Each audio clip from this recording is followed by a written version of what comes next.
បងរៀនគ្រីស្ទៀនយើងឈានជើងដើរទៅមុខទោះបីមានទុក្ខលំបាហត់នៅយ៉ាងណាក៏បដិញ្ញាថាមិនបែកក្រោយឡើយគ្រូបងរៀនដែលព្រះត្រាស់ហៅត្រូវធ្វើការដោយក្តីអំណរផ្ដល់ក្តីស្រឡាញ់ដល់សេសមិនតោToday we are learning the first three letters of the alphabet. Everyone, look at the book.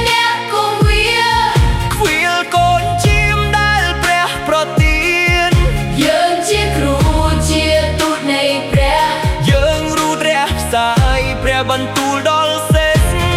យើងជាគ្រូជាតបខាងវិញ្ញាណ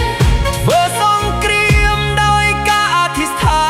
នជ័យជំនះយើងទទួលបាន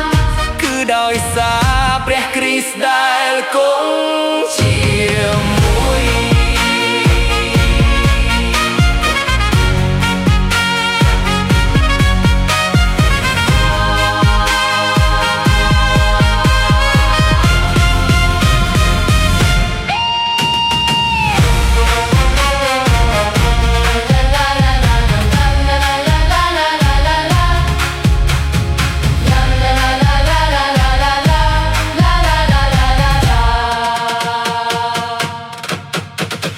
យើងជាគ្រូបងរៀនគ្រីស្ទៀនយើងឈានជើងដើរទៅមុខ